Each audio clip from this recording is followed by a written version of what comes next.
బాను మీకు క్వశ్చన్ ఇప్పుడు బేసిక్లీ సితారా ఎంటర్టైన్మెంట్స్లో కొంచెం ప్రోడక్ట్ బేసిక్గా ఒక బయట ఇదేంటంటే ఒక రిలీజ్ డేట్ ఇప్పుడు ఏ సినిమా చెప్పిన టైం రిలీజ్ అవుతుంది ఇక్కడ. సో బట్ అలాగని చెప్పేసి కొంచెం డిలే అయినా సరే గుడ్ ప్రోడక్ట్ వచ్చి సక్సెస్తో బయటికి రావటం అనేది ఏంటి అదే నాకు ఒకసారి ఇప్పుడు త్రివిక్రమ్ గారు అన్నారు అన్న ఏంటంటే నాకు తెలిసి ఆయన మళ్ళీ చిన్న ఇంటరప్షన్ త్రివిక్రమ్ మాత్రమే టైం రిలీజ్ అవుతుంది అనుకుంటున్నాను నేను చెప్పిన టైంకి అవుదా లేదా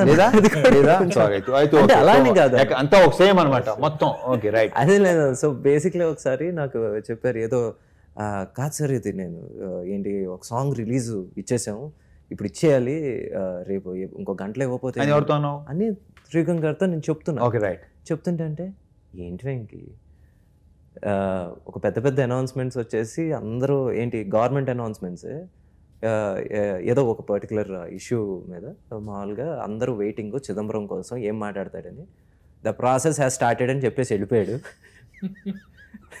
దానికి చిదంబరం కరెక్ట్గా ప్రాసెస్ స్టార్టెడ్ అని చెప్పేసి వెళ్ళిపోయాడు. అందరూ నిద్రపోకుండా అలా 10:30 రాత్రి 1 గంట వరకు నుంచి ఏం చెప్తాడు పెద్ద స్పీచ్ ఇస్తాడు అనుకుంటే ప్రాసెస్ స్టార్టెడ్ అని చెప్పేసి వెళ్ళిపోయాడు. మనది ఎంత ఈ రోజు కాకపోతే మంచి సాంగ్ లేకపోతే ఏది మనకు నచ్చింది రిలీజ్ చేయాలి కాబట్టి కానీ మనం డేట్ ఇచ్చామని ఏంటి ఏ పని మనం చేసేయకూడదు. ఒక డేట్ పట్టుకునేది కాదు ప్రోడక్ట్ బట్టి మనం రిలీజ్ చేయాలని చెప్పేసి ఆయన ఆ రోజు అన్నారు. ఐ థింక్ వంశీ గారు కూడా అదే పాటిస్తారు. అండ్ పాటిస్తాం కొద్దీ ఇన్ఫ్లుయెన్స్ అండ్ త్రివిక్రమ్ శ్రీనివాస్ గారితో ఏంటంటే ఆయన ఉన్న ఇలాంటి భలే చెప్తాడు. Very cool, the most coolest person. నాకు ఎప్పటి నుంచి తన అసిస్టెంట్ తెలుసు నాకు. సో అస్సలే నాకు తెలిసి అతను కోపం రావటం కానీ అలాంటి నాకు తెలిసి జరగదు అస్సలు. అది కూడా హాయిగా చిన్న నవ్వుతూ హాయిగా ఎంత హాయిగా ఉంటాడు. సో ఇప్పుడు వచ్చేసి మీకు ఇది ఎన్నో రిలీజ్ డేట్ నాకు తెలియదు కానీ 4th ఇది లాస్ట్ అనుకుంటున్నాం మేము. అంటే జాన్లో అనుకున్నాం కానీ అది ఆయన 2 dates రీజన్ నా సర్జరీస్ 2 ఇన్సిడెంట్స్ 2 dates. అప్పుడు జనవరి అనుకున్నాం ఇది ఇంజ్యూరీ అయింది, ఇంకోటి మళ్ళీ అనుకున్నాం కాల్ ఇంజ్యూరీ అయింది ఫైట్లో. ఇదేమో సాంగ్లో అయింది, ఇది ఫైట్లో అయింది. అదో రీజన్స్.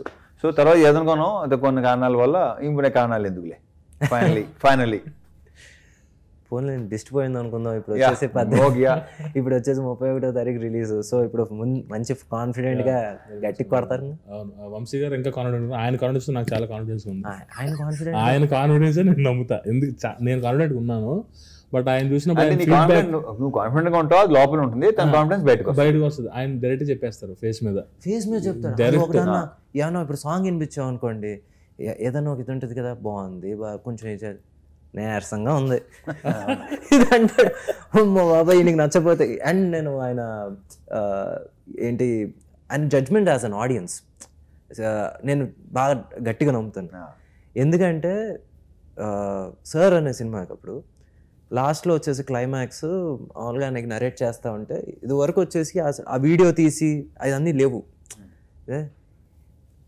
హీరో తనే స్వయంగా వచ్చేసి లేదు మీరు అక్కడ సంతకాలు పెట్టాలి ఇవన్నీ, ఇది యాక్చువల్ క్లైమాక్స్. ఏంటండి ఏదో క్లాప్స్ కొట్టించుకోవడానికి వచ్చినట్టు వచ్చాడు.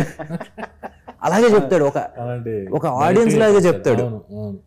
ఆయన నిజంగా చెప్పి కూడా పనికొస్తుంది. ఫీడ్బ్యాక్ చాలా ప్రాపర్. సో మీకు ఏమైనా ఫీడ్బ్యాక్ ఇచ్చి ఆయన ఇన్పుట్స్ ఏమైనా నిజంగా మనకు వర్కౌట్ అయ్యి? నేను యాక్చువల్లీ ఆయన చూస్తున్నప్పుడు టెన్షన్ పడ్డాను. చూసిన తర్వాత బయటకు వచ్చి బాగుంది boss cinema, very much happy, super, second half అయితే అదిరిపోయింది ఇంకా అన్నారు. అమ్మ ఈయన కాన్ఫిడెన్స్.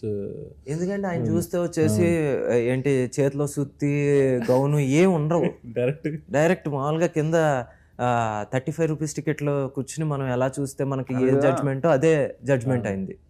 నేను టీజర్ కట్స్కి చాలా టీజర్లు పంపిస్తాం కదా, ఫోన్ చేస్తారు, ఏం టీజర్ అది ఇలా ఉందేంటి ఏంటి సూతో పటక్మంటే. సో అతని జడ్జిమెంట్ చాలా పర్ఫెక్ట్ ఉంటుంది.